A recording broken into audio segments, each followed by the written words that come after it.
Shalom, Shalom Ubracha. You should bless you all. Shabbat, you know. What about Shabbat? It's a day of rest, a day that Yahweh He commanded us to observe. Um, from Genesis, from creation, that's for all humanity. Commanded Adam, for all humanity, and all those who are called by His name. He said that if you read in Exodus 31. From verse I think verse 12 to the rest of the chapter. Uh, it says that it's a sign between him and his people, and it's a lasting covenant from generation to generation. We are to observe Shabbat, you know, and actually, when you see through the scriptures, even from the Nevi'im, the prophets, he kept speaking about the Shabbat and his Torah and the the the evil, that the prophets and the teachers are in the times, especially leading to the exile, what they were doing to the Torah of Yah, you know. Actually, so that's why also you get in Hosea 4:6 when he says that because you rejected because he says, my people perish because of lack of knowledge. And let me just find that. Let me just find it, please. Yeah. Because you have rejected knowledge, I also reject you as my priests. Because you have ignored the law of your God, I also will ignore your children. The more priests there were, the more they sinned against me. They exchanged the glorious God for something disgraceful. They feed on the sins of my people and relish in their wickedness. And it will be like people, like priests. I'll punish both of them for their ways and repay them for their deeds. That is Hosea 4 from verse 6 to 9. That can actually be said for the Christian church today. Yeah, the priests or the preachers, those who've been called shepherds to pasture Yah's sheep, you know, they have rejected Yah's laws. They have rejected his Shabbat. They have thrown it aside. They relish in wickedness. That can be seen in so many ways through the different churches or in the world today. And um, and Yahweh here, he actually decreed punishment against such people. I actually remember also it's written.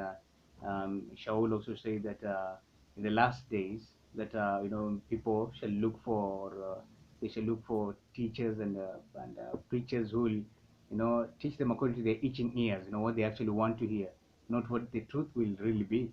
So they'll have a hatred for the truth. And the truth is actually the word of Yah.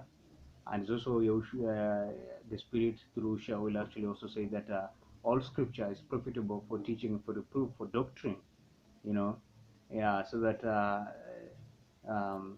man of Yah, is fully equipped, you know, and so these scriptures, and also I remember, and um, also in Peter, he says that all scripture is actually God breathed. Yeah, all scripture is actually God breathed. So, and one thing I also want to point out is that the Shabbat, as Yah has actually revealed to Torah keeper in these end times, is that the Shabbat, which is Friday sunset, Saturday sunset, will be counterfeited, and it's already been counterfeited from the times of Constantine to be actually Sunday, and that Sunday, the anti-Mashiach, the son of the devil, will actually put it up as a Sabbath, like a day he actually sets it apart, and that is the day that um, um, people will be given the mark of the beast, or and they'll be forced in one way or another to actually take the mark of the beast. He actually prophesied that the people will be going to those churches and the doors will be shut behind them. You know, the doors will be shut, and then inside there they'll be forced to take the mark of the beast. That's actually very important for now to start keeping the true Shabbat, because in Exodus 31, Yah said that it is a sign. It's a sign.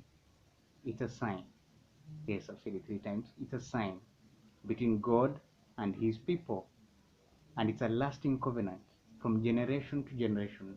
We are to keep, we are the children of Israel, um, the Shabbat of Yahweh, because it's also written that when the enemy, when the dragon goes against the lady, that is in Revelation 12, that when he goes after the lady, she'll be like delivered from his hands, but then he'll go in rage to wage war against her children.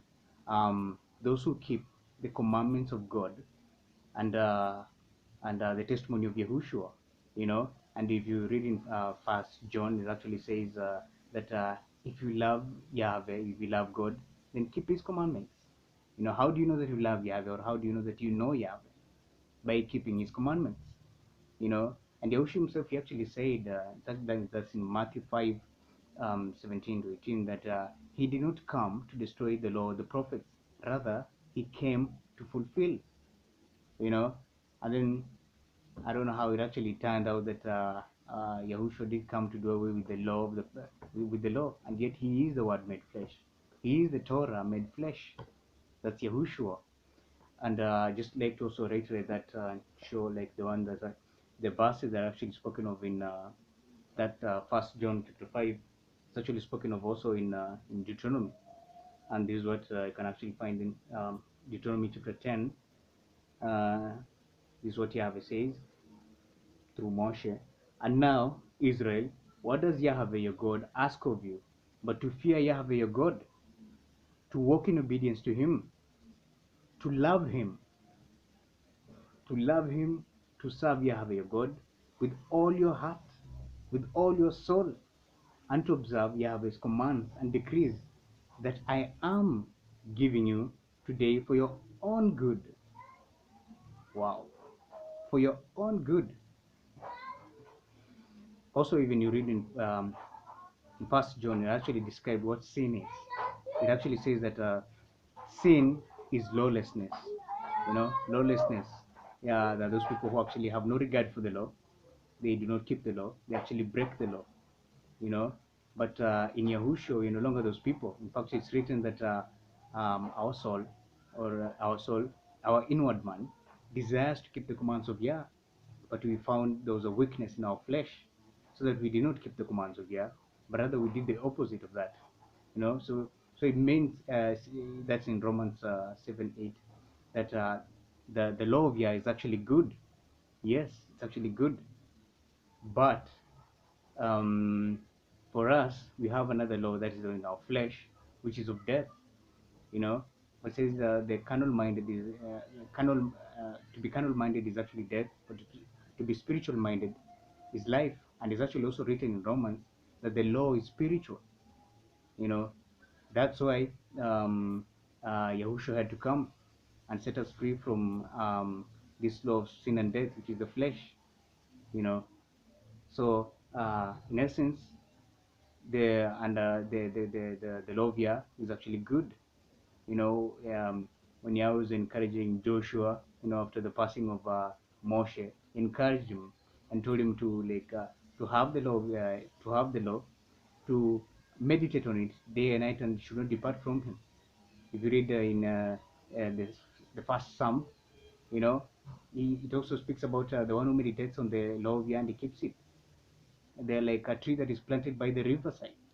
You know, in season and out of season, they're always flourishing. Praise Yah. Yeah.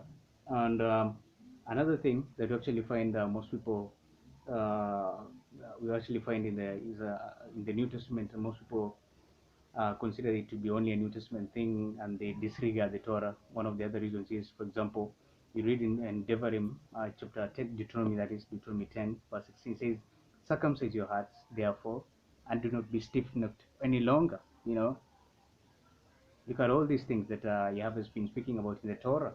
The Torah is not done away with. Is then this done away with? Circumcise your hearts, therefore, and do not be stiff-necked any longer.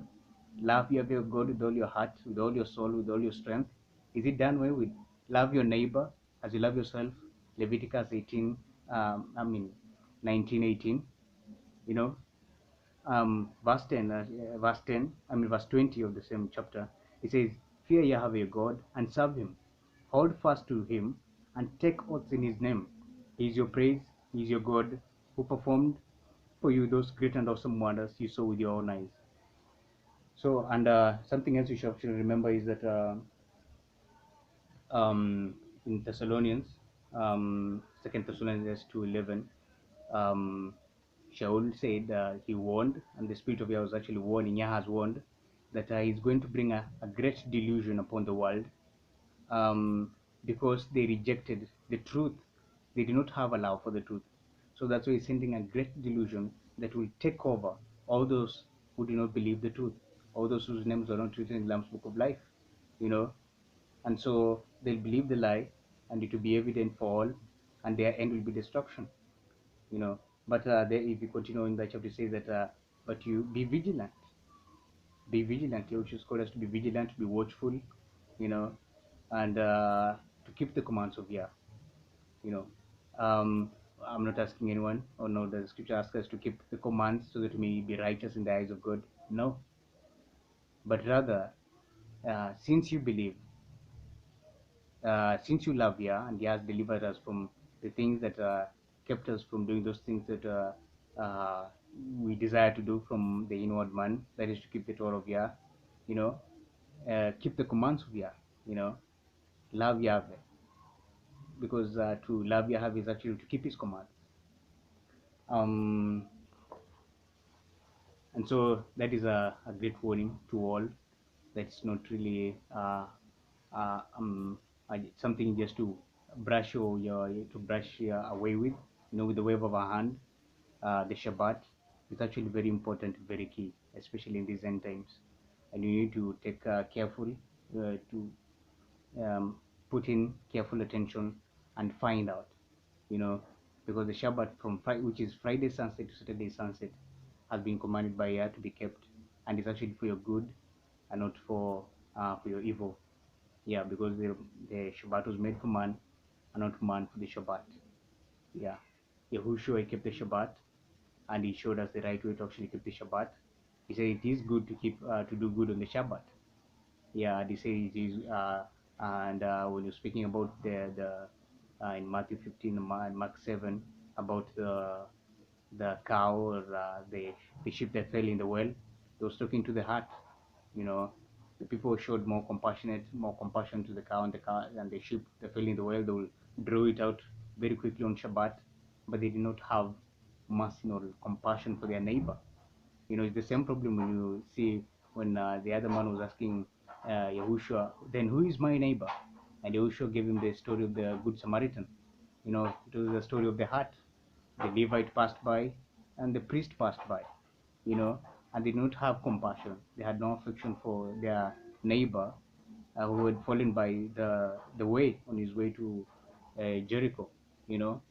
And it's the Samaritan who came and was a neighbor to him, you know, who loved him and who loved him and cared for him and took him to the inn, paid for him for